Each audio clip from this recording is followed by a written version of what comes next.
Number 4.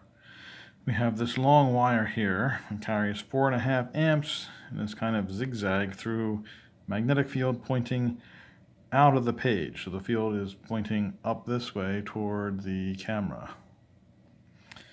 Magnetic field is 0.24 Tesla, 4.5 amps of current, and we want to figure out the magnetic force on this part of the wire from here to there. That's actually inside the magnetic field.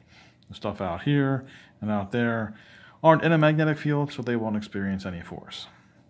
Now, since this current changes direction here, and the force on the current depends on the direction of the current, these 3 segments may experience forces in different directions.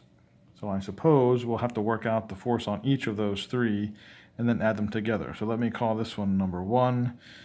This segment I'll call number 2, and then the one across the top, number 3.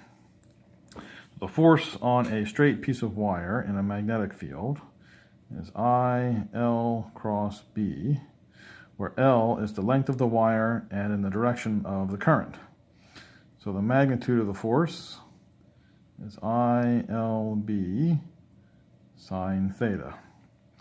So for segment number 1, we have 4.5 amps of current, and this segment here, well, let's see, from here to there is 60 centimeters, and from here to there is 40 centimeters, so I guess this thing must be 20 centimeters long.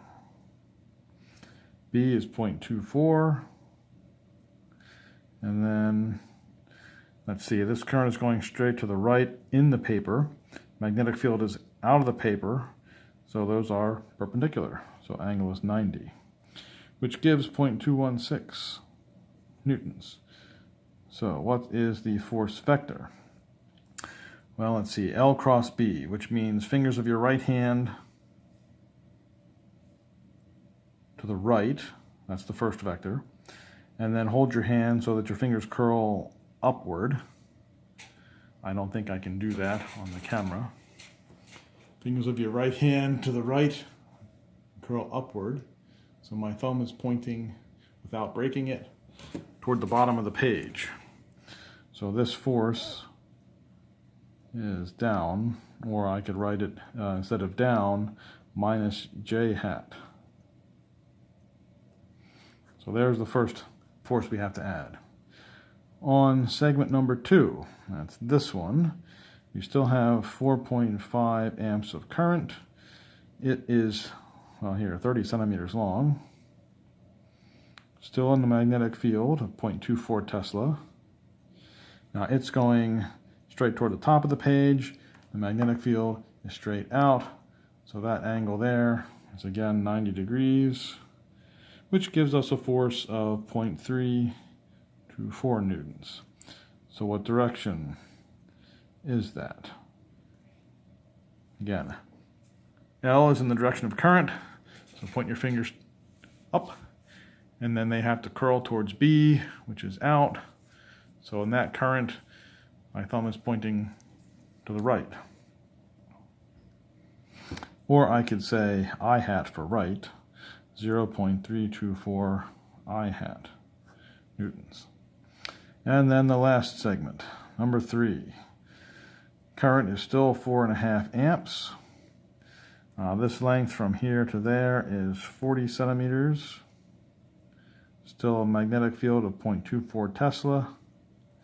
And the angle between the current to the right and the magnetic field up is still 90 degrees, which gives me a force of 0.432 newtons. Now what direction?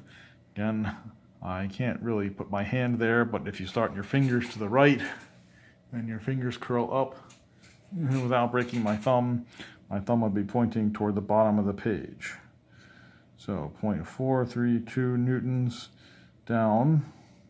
Again, I can write down as minus J, so minus 0.432 J newtons. So now we have these 3 forces to add up.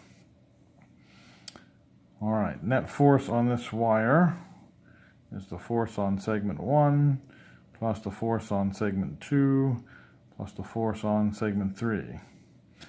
So number 1 here, minus 0.216 J. Number 2, plus 0.324 I. And then number 3, minus 0.432 J. So I can collect well, there's only one I term, 0.324 I. Both J terms are negative, so when I add those together, we get minus 0.648 J. And again, this question only asked for the resulting vector force, so there is a perfectly legitimately written vector.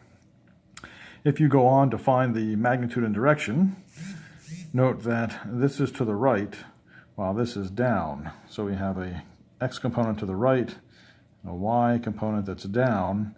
So the final vector is this way. So when you measure the angle here to the x-axis, at the very least, it has to be below the x-axis or negative. If you put a positive answer as your result, well, then you have the force going this way, and that's not the right direction. I would have just left it this way because the problem didn't ask for magnitude and direction. So again, why go and do the extra work and waste extra time?